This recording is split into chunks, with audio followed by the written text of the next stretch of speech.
Hi everyone. டே 1 செஷனில் இன்றைக்கி நம்ம கவர் பண்ண போகிறது இந்த வீடியோவில் கோரில் எப்படி ஒரு கன்சோல் அப்ளிகேஷன் ஓப்பன் பண்ணுறது. நான் யூஸ் பண்ணிகிட்டு இருக்கிறது விஷுவல் ஸ்டுடியோ 2022 யூஸ் பண்ணிகிட்ருக்கேன். அதை ஓப்பன் பண்ணிக்குவாங்க. ஸோ ஓப்பன் பண்ணதுக்கப்புறம் இந்த மாதிரி ஸ்டார்ட் அப் பேஜ் நமக்கு ஓப்பன் ஆகும். அங்கே கிரியேட் நியூ ப்ராஜெக்ட் லிங்கை கிளிக் பண்ணிக்குவாங்க. நெக்ஸ்ட்டு அந்த சர்ச் பாக்ஸில் சர்ச் ஃபார் டெம்ப்ளேட் அப்படின்னு இருக்கும். அதில் கன்சோல் ஆப் அப்படின்னு நீங்கள் டைப் பண்ணுங்கள். கன்சோல் ஆப்லேயே நமக்கு வந்து டிஃப்ரெண்ட் டெம்ப்ளேட்ஸ் வந்து இங்கே நமக்கு தெரியும். அதாவது .NET ஃப்ரேம் ஒர்க்கா இல்லை வந்து கோரா அப்படிங்கிற. நான் அதில் கன்சோல் ஆப்பை தான் கிளிக் பண்ணுறேன், ஏன்னா அதுதான் கோரு. அடுத்து நம்ம அப்ளிகேஷனுக்கான நேம் வந்து கொடுத்துடலாம். அதுதான் நம்மளுடைய நேம் ஸ்பேஸ் நேமு. நான் டே 1 அப்படின்னு கொடுத்துட்றேன். அடுத்து லாங் டேர்ம் சப்போர்ட்டு, அதாவது 8.0 அப்படிங்கிற ஃப்ரேம் ஒர்க்கை நான் சூஸ் பண்ணிக்கிறேன்.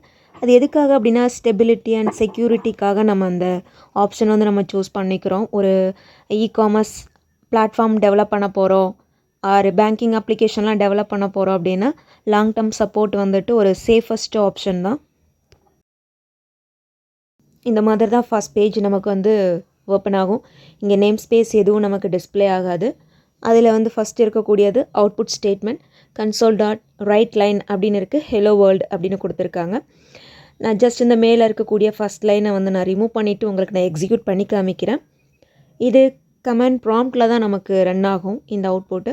மேலே இருக்கக்கூடிய அந்த ப்ளே ஐக்கான் க்ரீன் கலரில் இருக்கக்கூடிய பட்டனை கிளிக் பண்ணிங்க அப்படின்னா இந்த பேஜ் உங்களுக்கு கம்பைல் ஆகிட்டு ரன் ஆகும். ஸோ அந்த ரன் ஆகும்போது அவுட்புட் வந்து பார்த்தீங்க அப்படின்னா நான் ஆல்ரெடி சொன்ன மாதிரி கமாண்ட் ப்ராம்ப்ட் இங்கே தான் நீங்கள் வந்து பார்க்குற மாதிரி இருக்கும்.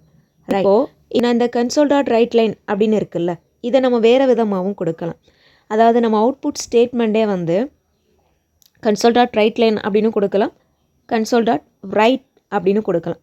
ரைட் அப்படின்னா ஒரே லைனில் நமக்கு என்ன ஆகும்னா இன்லைன் மாதிரி டெக்ஸ்ட் வந்து பிரிண்ட் ஆகும், ஆர் வேல்யூ வந்து பிரிண்ட் ஆகும். நான் இந்த இடத்துல வந்து 2 ரைட் வந்து கொடுத்துருக்கேன். அப்போ ரெண்டுமே வந்து ஒரே லைனில் தான் இருக்குது. திஸ் இஸ் கால் இன்லைன் அப்படின்னு சொல்லுவோம். ஓகே, இப்போ நமக்கு வந்து நியூ லைனில் வேணும், லைக் பிளாக் மாதிரி வேணும் அப்படின்னு நினச்சா இந்த இடத்துல ரைட் லைன் அப்படின்னு கொடுத்துக்கிறேன். ஃபஸ்ட் லைனில் கொடுத்தாலே போதும், அடுத்த லைன் நமக்கு வந்துட்டு ஆட்டோமேட்டிக்காக செகண்ட் லைனில் வந்துடும். செகண்ட் லைன் கொடுக்கணுன்னு அவசியம் கிடையாது ரைட் லைன், பட் நான் கொடுத்துருக்கேன். ஹெலோ வேர்ல்டு அப்படின்னு வந்திருக்கு. ஓகே, இப்போது இந்த இடத்துல நம்ம வந்து ஒரு 10 தடவை நான் ரைட் லைன் கொடுக்கணுமா அப்படின்னு அவசியம் கிடையாது. நம்ம ஒரு தடவை கொடுத்துட்டு என்ன பண்ணலாம் அப்படின்னா கீழே பிரேக் பண்ணிக்கலாம். அப்போ அந்த பிரேக்குக்காக நம்ம C# என்ன யூஸ் பண்ணலாம் அப்படின்னா /n, அதாவது நியூ லைன் அப்படின்னு சொல்லுவோம். எஸ்கேப் சீக்வன்ஸ் இதுக்கு பேர். ஸோ இது கொடுத்து நம்ம எக்ஸிக்யூட் பண்ணும்போது பாருங்கள் ஹெலோ வேர்ல்டு அப்படின்னு நமக்கு அடுத்தடுத்த லைனில் பிரிண்ட் ஆகிருக்கு. அதாவது ஒரே அவுட்புட் ஸ்டேட்மெண்ட் கொடுத்து. ஸோ இப்போ டிஃப்ரென்ஸ் புரிஞ்சிருக்கும் ரைட்டுக்கும் ரைட் லைனுக்கும். Next debug.write or right line, இது என்ன அப்படிங்கிறத பார்த்துடலாம். ஆக்சுவலாக இது எதுக்காக பேஜ் வந்து இன்ஸ்பெக்ட் பண்ணுறதுக்காக.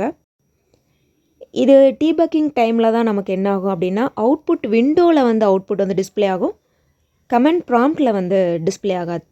அதாவது இந்த கீழே இருக்குது பார்த்தீங்களா, இதுதான் வந்து அந்த அவுட்புட் விண்டோ அப்படின்னு சொல்லுவோம். நம்ம என்ன டெக்ஸ்ட் கொடுத்துருக்கோமோ அது டிஸ்பிளே ஆகும், இங்கே வராது. இது வந்து இம்ப்ளிமெண்டேஷன் ஸ்டேஜில் யாருக்குமே தெரிய போகிறது கிடையாது. டெவலப்மெண்ட் ஸ்டேஜில் ஒரு டெவலப்பர் வந்து என்னென்ன மாதிரி எக்ஸிக்யூஷன் நடக்குது, வேல்யூஸில் என்னென்ன சேஞ்சஸ் இருக்குது அப்படிங்கிறத என்ன பண்ணிக்கலாம்னா அவங்க வந்து இந்த இடத்துல பிரிண்ட் பண்ணிக்கலாம். ஸோ அப்போ இந்த debug.writeLine அப்படிங்கிறது வந்து பார்த்திங்கன்னா டயக்னாஸ்டிக்ஸ் அப்படிங்கிற ஒரு நேம் ஸ்பேஸ்லேருந்து தான் வந்திருக்கு. இப்போ நான் கீழே க்ளோஸ் பண்ணிவிட்டேன். இதை நம்ம ஓப்பன் பண்ணணும் அப்படின்னா வியூவில் போய் அவுட்புட் அப்படிங்கிற ஆப்ஷன் இருக்கும். அகெயின் நீங்கள் அதை செலக்ட் பண்ணிங்க அப்படின்னா உங்களால் அந்த அவுட்புட்டை பார்க்க முடியும். ஓகே, இந்த மாதிரி யூஸ்ஃபுல் அப்டேட் வேணும் அப்படின்னா சேனல் சப்ஸ்கிரைப் பண்ணி வீடியோவில் கேட்டு பார்க்கலாம். தேங்க்யூ.